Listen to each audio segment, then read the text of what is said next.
Okay, let's talk about some specifics of Etude 1. The first thing we're going to talk about, and actually this applies to all three etudes, is the smoothness of your articulation, how connected most of these notes need to be, okay? That is, if I had to pick one thing when I hear young musicians or inexperienced musicians with jazz, especially swing style, it is a dead giveaway to me when they play super disconnected or kind of, separated swing notes. I'll give you an example. Let's actually look at measure 6, okay? So we'll look at measure 6, 7, and kind of 8 right there.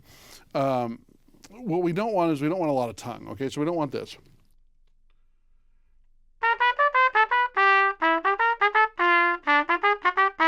All right, now, technically, I was playing swing, sure, but I tongued every single note and there was a little bit of space in between, right? It does not sound good. It does not sound accurate, right? It does not sound like good swing style. Okay, so what we want to do is we want to smooth that out. So typically speaking, I like, especially students who don't have experience with this, I like suggesting to them that they slur it first, kind of like this.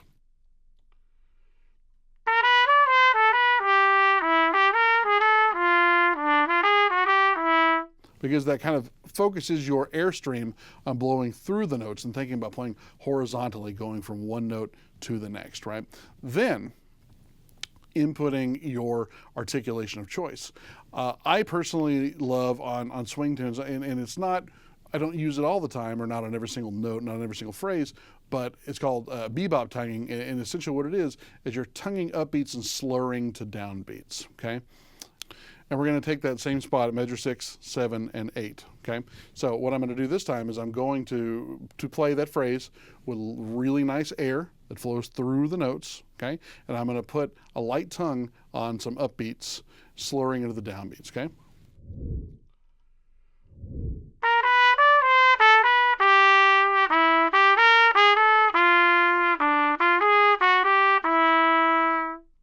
Okay?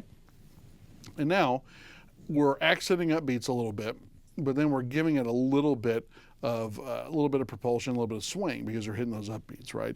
So that is super, super, super important, but this is also very important.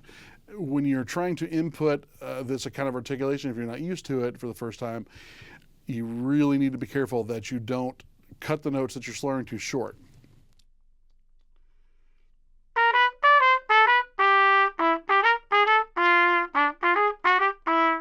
Oh no, absolutely not, right?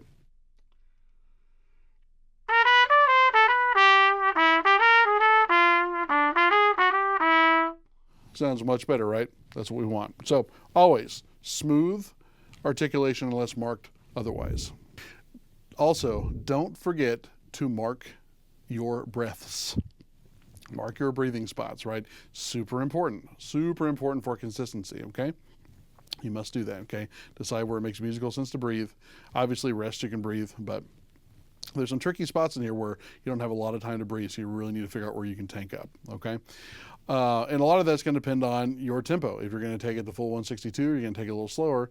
If you're taking it a little slower, you know, the where you breathe is going to be different than if you take it faster. So it all depends on the person, and also your kind of lung capacity and your phrasing. So just be aware of that. Okay, we actually do have a couple of spots in here where we have some dynamics that we can actually take advantage of. So it's not really written, but it's kind of implied. If you look at measure 9, there's a crescendo, you know, there's hairpins, a crescendo followed by a decrescendo, right? So we've already been at forte, so it implies that we're starting a little bit softer, right, even though there's not a decrescendo. So what I like to do is maybe think about a decrescendo into measure 9, and then that way we can take full advantage of that crescendo. So here's the pickup into measure 9.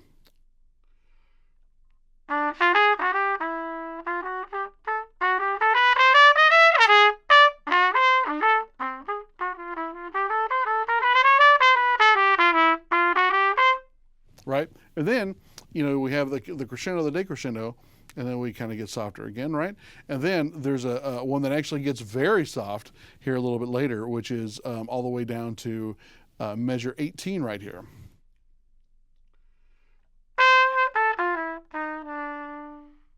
So really, really, really soft. Then we come in.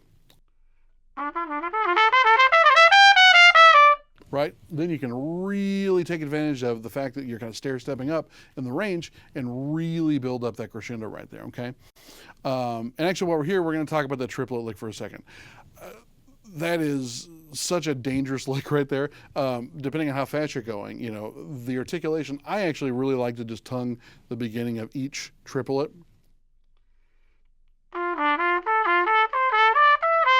Right? Okay, and actually, so that's the other thing. I'm actually glad I did that, not on purpose, not planned. Is the partials can get kind of dangerous in there too if you anticipate the next one, or especially when you get to the top, the F sharp, D, D, da, da, right down to the D. You want to make sure you're playing the right partials. It's so easy to get off a partial, which is why it's important to record yourself, right? So you can hear back and really hear what you're doing. Okay, so be careful with that. But you really want to take advantage of these dynamic moments because there's not a lot in here. Okay, all right. Let's talk about a few more kind of special effect trumpety things in here, right? So let's talk about measure 23, okay? So measure 23, we have this shake, is what that's called, a shake on a high A. Okay, I fully realize a lot of you probably will not be able to do that because it does require some flexibility, especially in the upper register right there. And that's okay. There's a couple of things you can do to experiment with that. So basically what it is you're going, you know, you're on that note, that A, and you're basically using your lips, your embouchure, to go up to the next note and back down again.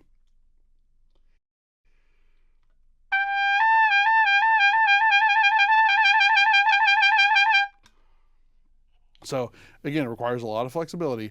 If you're unable to do that cleanly, that's okay. If I'm listening to this and I'm judging it, if I just hear you play it like a nice full sound, maybe with a little vibrato or something like that, I think that that's fine. If you maybe want to try to do a little bit of it, you know, one thing that can help kind of facilitate that if you haven't really done it much is obviously fast airflow, but thinking about your tongue position, basically along with your embouchure, kind of adjusting that helps quite a bit, okay? So thinking about that as you're going up. The other thing is kind of trying to get that where you can play it a little softer maybe is going to be helpful as well, because if you have to play it super loud all the time, especially at the end of that where you may be getting a little tired, then if you have to rely on that, you may actually just make yourself more tired. So you really want to be careful. Regardless, I would make sure to maybe cut off on beat 1 or 2 of measure 24 so you have a nice big breath there so you can tank up for the rest of the etude, right? Again, this is one of those things where time and feel really matter. So it's easy to kind of get caught up in the special effects things and kind of lose your time, you know, where's beat 1? You want to make sure that that's always constant, okay? The other thing is this, as you get to the end of this thing, you know, breathing is super important because there's not a lot of spots to breathe. So you need to make sure you're tanking up.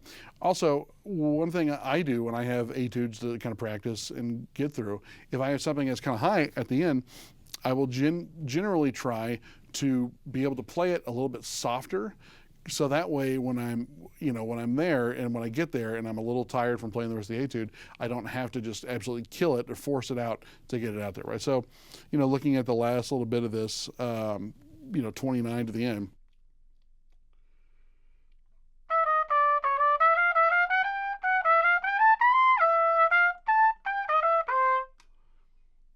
you know, trying to play that super soft. If you can, obviously that's not going to be a possibility for everyone, but I like doing that just if I can, just isolating those sections so I get the muscle memory of what it feels like to play that softly so I don't have to absolutely kill it. Yeah.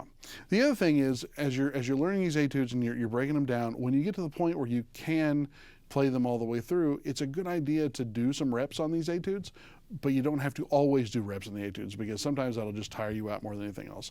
Also, it's a good time to talk about taking breaks. You need to take breaks in your practice, right? We have finite chops, you know, not an infinite supply, but if you're using your air well, you know, air is infinite, at least for the time being. You know, with those finite chops, and you're taking breaks and drinking plenty of water, you know, I think that's going to be good. I'll set a timer on my phone sometimes if I think I'm going to go too long, just to force myself to take a break and rest my chops. So it's a good idea.